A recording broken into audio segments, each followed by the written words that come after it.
Mapia isalam takadita. So si kana kadi si Raquel Armilia Jr. tan Patulang Jazz Davao Occidental. Maayong adlaw, ako si Dindo Pamisa, 22 anyos, nagapuyo sa Maramag Bukidnon. Kanak si Robbie Boy P. Balco, lakat aka Jose Abad Santos, Davao Occidental.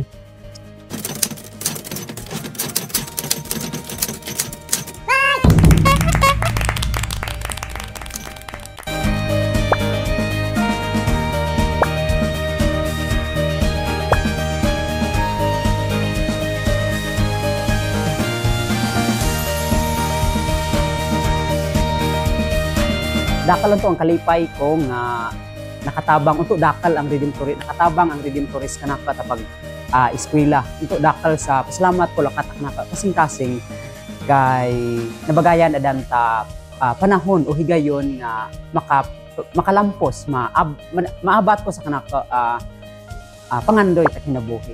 So sini gabni nalipaya unto sini.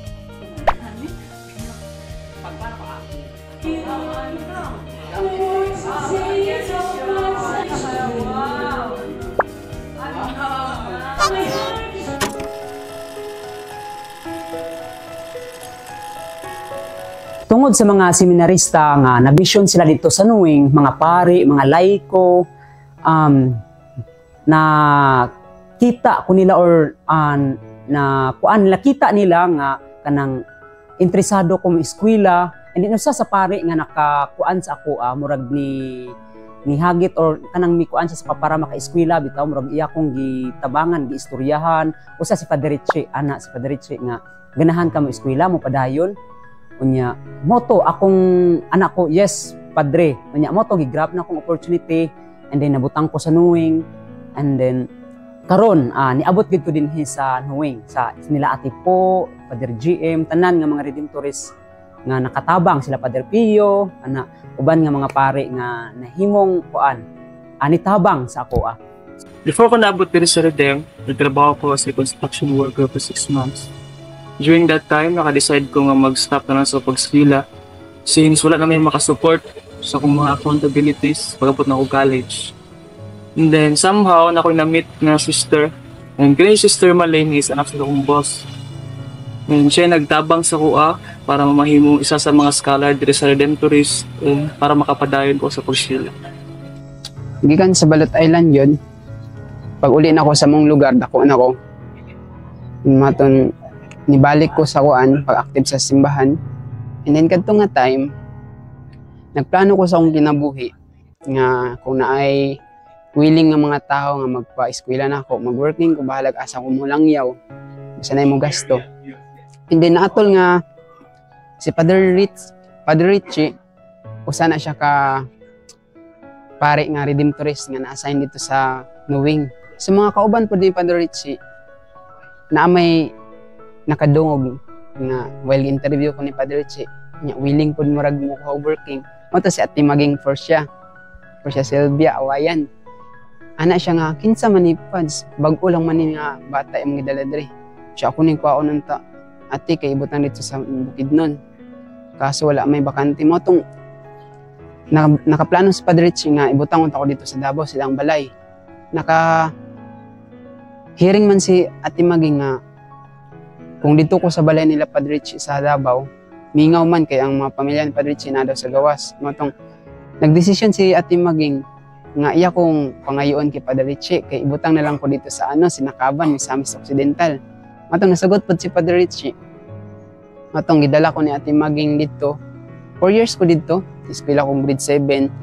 And then ni pandemic man to wala ko ka grade 8 ni take kog ALS. Matong ni direct ko og grade 11 after na ako 1 year ni Spilag ALS. Kay diri naman gid ko dati na diri naman gid dati ko ibutang mao tong pagkapasar na grade 12 karon na ako diri ni balik ko diri ko nilagi ibutang bali pulis among isa ka uban nga ni graduate na.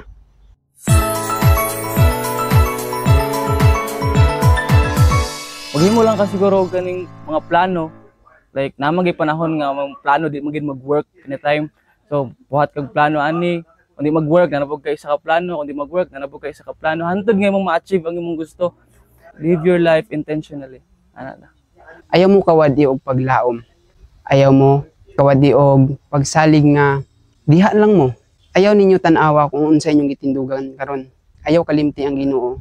Ugma ang imuhang ipalabaw sa kinabuhi og pagpaubos, and then ang imuhang pagsalig pud sa imong kaugalingon.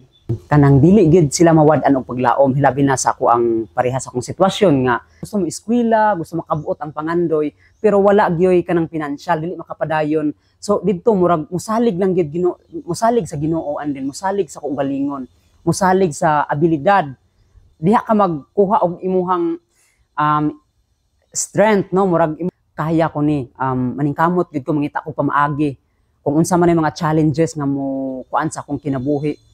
Sige lang, pagsulay ra na kay tanan man tan moagi man gitag pagsulay kana, it's a part na sa atong kinabuhi. So dapat focus sa pangandoy kana nga gusto makabuot ana.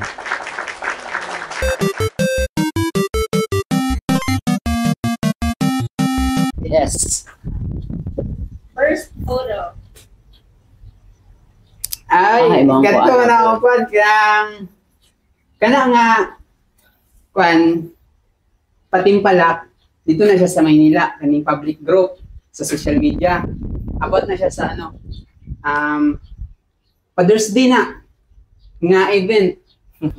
And then i-appeal ko na nakasulod mo ko sa top 3.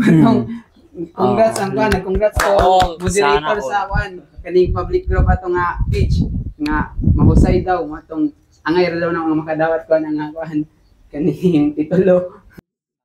Sana or. Ay kana dito na siya sa kuan sa patulang, overview na siya sa patulang kana.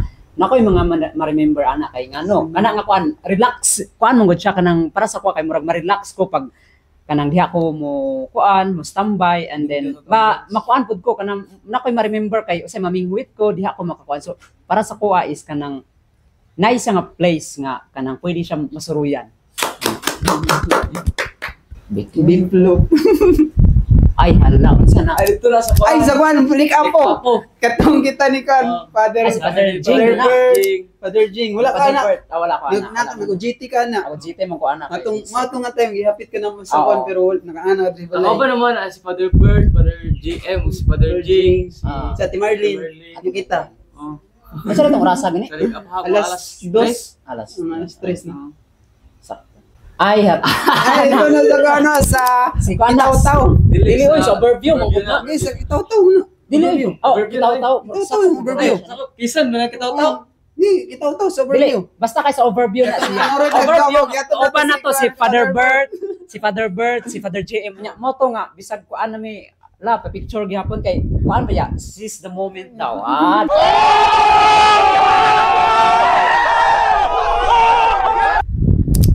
Ay, kanang kuan na dinhi na mga tao nga manghatag di ay og kanang mga benefactors bitaw ni mga tao nga example ka tingana lang mi nga naay mag-ayo diya sa gate, and then Oh, no. nay manghatag kato bitong December si Ma'am Ezekia. Sige. Oh, nindot kay todo kay nakakuan gid sila tabang mo to nga dako kay tabang sa amoa.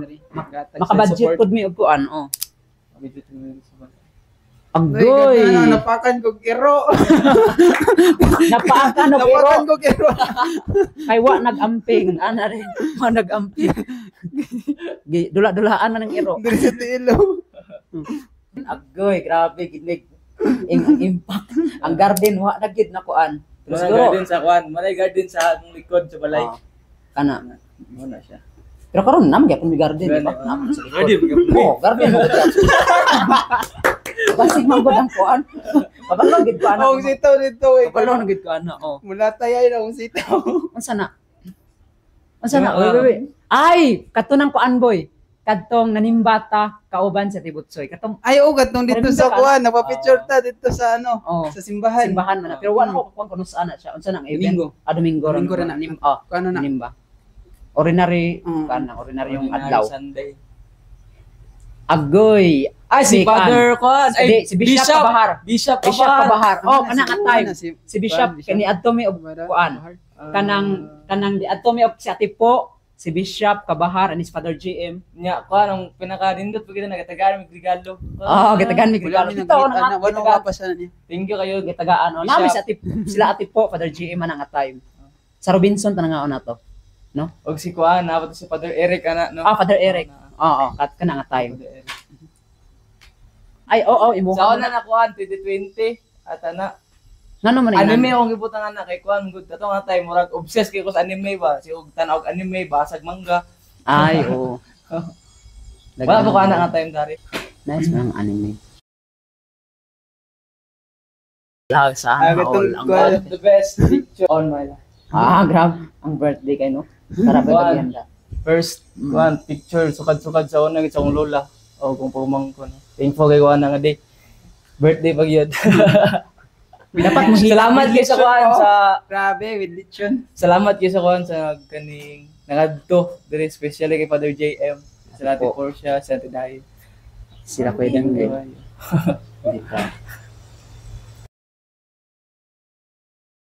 Lagi. Klaro lagi ko. Paangkin. Congratulations. Ana sa tunod lang maestro kanang murag mao na pinakadakong part sa akong life kay murag nakaingan ko nga dako kay akong pasalamat kay siyempre no murag kanang nakabot ginako kong pangandoy nakuha ginako siya nga sa tabang sa mga maayong tao especially sa Redemptorist community sila Father GM Ate Portia sila Tidayin sila Father Richie ug ang si Father Bert especially si Father Bert mga tao nga mga maayo nga nakatabang nahimong instrumento para sa pagtabang o pagtabang sa akong pag-eskwela o sa akong pag-graduate. Congrats. Agoy, ang shite palabras. Palabras. Shite pa.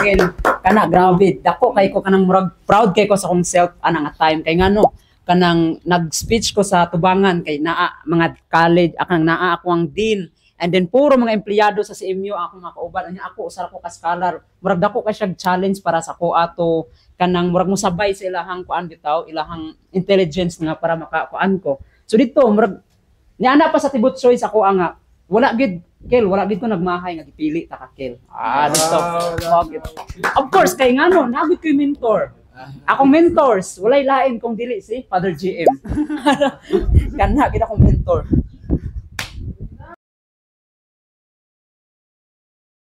Last but not Agay boy. Sama na. Ang akong tula na siya about sa kinabuhi sa ka-college student. Nga naadihang ako ang pakipaglaban, naadihang ako ang pangandoy nga maghuman. Taliwala sa mga kaguliyang sa kinabuhi ug kahuyang. Nada ang mga pagsalig sa kaugalingon ug pagsalig sa Ginoo nga magpadayon ug maghuman. Og salamat sa mga tawo nga nag-support nga gatabang inin sa bless ni God. Yeah. Kana sa Ayaw mo kalimot og like, Pag-share and subscribe.